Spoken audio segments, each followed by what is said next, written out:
Okay, hello everybody, welcome to this video. In this video I am going to answer some of the questions that are frequently asked by language learners. Over the past 15 years of teaching languages, foreign languages, I have come across different questions raised by students, and I have collected some of those common questions to answer here in this video. Okay, ready? Let's get started. The first question, which is kind of a general question, is English an easy language to learn? Well, to answer this question, we need to bear in mind that we have language family. Okay, some certain languages which are similar, they fall into the same category. For example, languages like French, Italian, Spanish, because they are of the same language family, because of their origins as well as the grammatical similarities, lexical similarities, they all fall into the same category.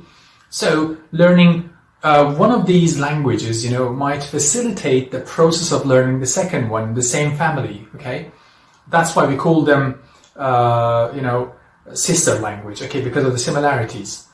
So by this point, I want to draw your attention to the fact that the ease of learning a language depends on what your mother tongue is. Okay, for example, if your mother tongue is French language, so a language like Italian could be much easier for you to learn than for a person whose mother tongue is German, for example.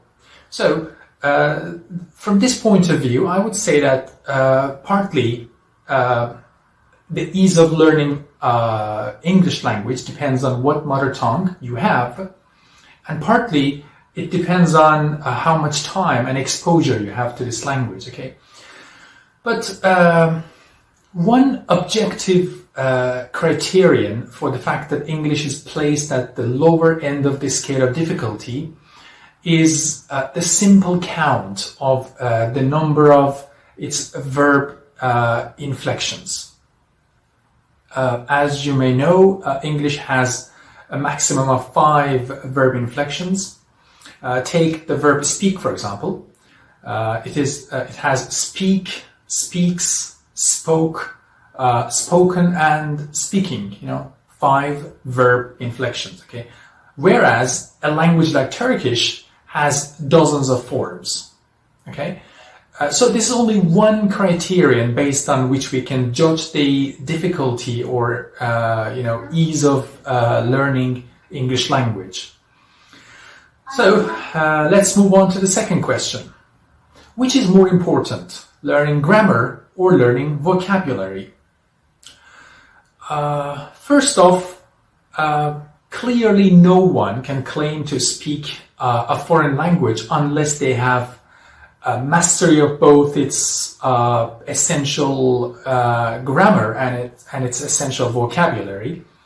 But the question here is about the focus. Which one should we stay more focused on, grammar or vocabulary? The fact is we cannot separate these two things from one another, but it depends on your purpose. If your purpose is merely communication and getting your message across, well, definitely vocabulary would be more important for you and more essential. But if your purpose is to teach English, for example, or use it in literature, well, in that case, grammar plays an important role. But we have to remember what Wilkins said, and he puts it very beautifully. He said, while without grammar very little can be conveyed, without vocabulary nothing can be conveyed. And he highlights the importance of learning vocabulary. Okay, moving on to the next question. Some students say, and this is a very common question, I've come across this question many times. They say, I'm pretty good at writing, but when it comes to speaking, I do very poorly. Okay? Well, you may know that spoken language is spontaneous and unplanned. Writing, on the other hand, is often pre-planned, revised for the content, and checked for grammatical accuracy. Intonation plays no part, unlike spoken language. So it means that in writing, we have more time to think and then produce the language. Okay, and then we can revise it and then make sure that everything is correct. But when it comes to speaking, it's the process of thinking and producing gets much shorter, and it really makes it more difficult to produce the language in a more natural and quick way. But there's also something else. In spoken language there is much more repetition, and it's full of fillers, such as I mean, well, etc.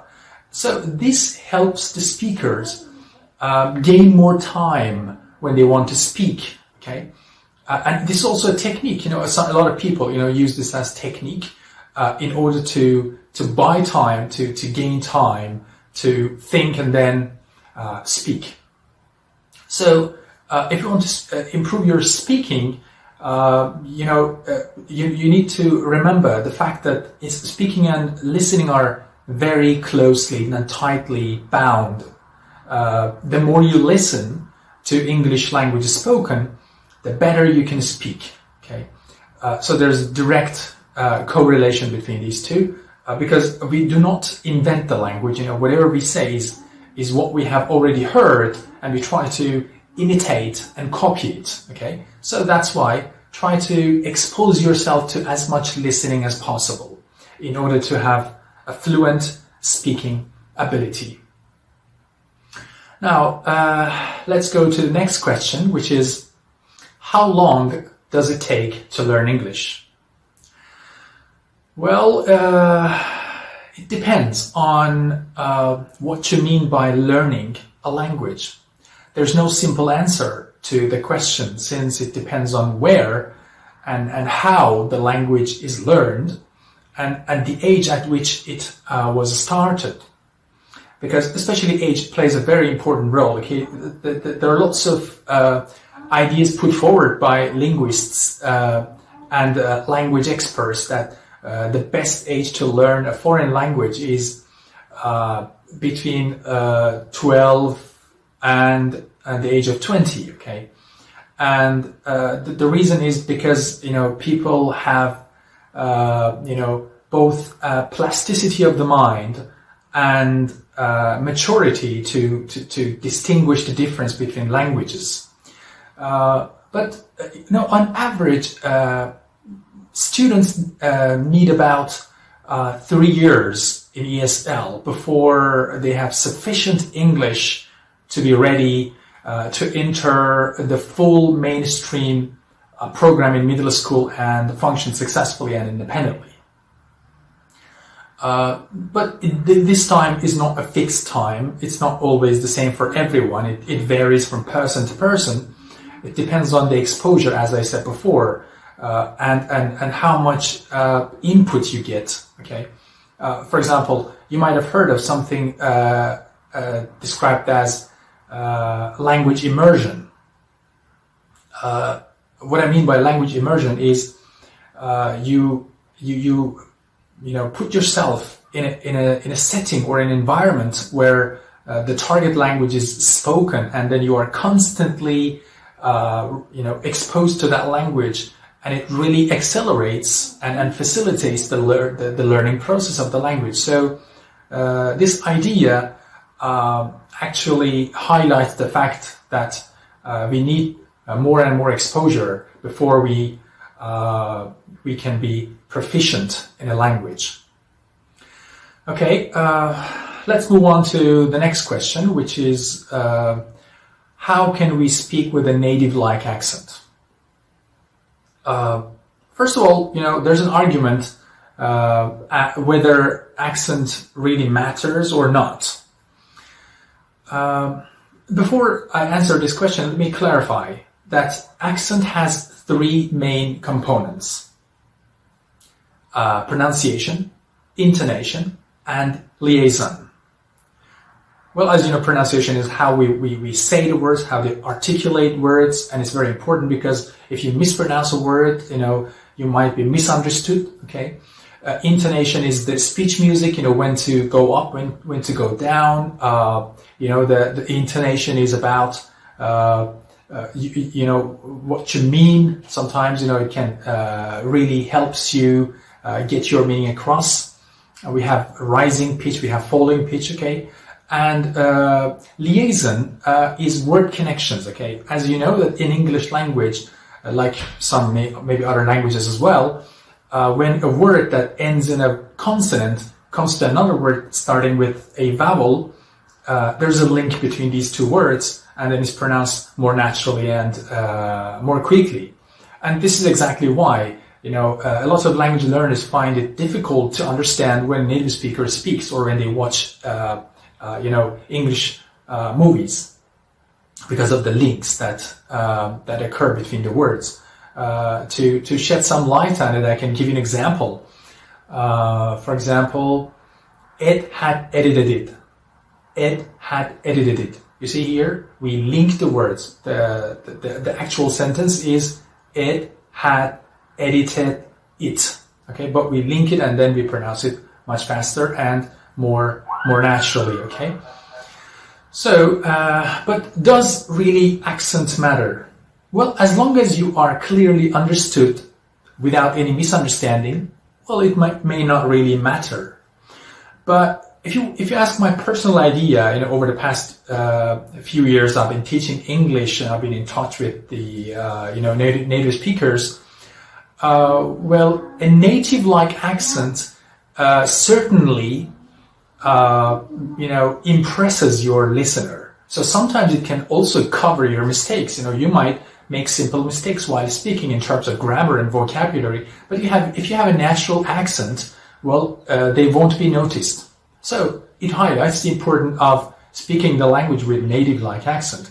But when it comes to adult, it's difficult to imitate the very exact accent. But for kids, it's very easy to adapt and then master the accent of a language. Okay, but there is also a book called American Accent Training. In that book, the writer says, well, a lot of native speakers do not care if you speak English with their native accent or with your mother tongue accent. The purpose of the language is to communicate. Okay, and the final question: what's the best way to learn a foreign language? Well, this is a very general question, and people have many different ideas about the best way to learn a language. Well, here we have to first talk about the role of an instructor or a teacher, okay? Because, well, it's possible to self-study a language and then master it, but most of the times, in order to begin, you need an instructor. You need someone to show you the right way, to save time.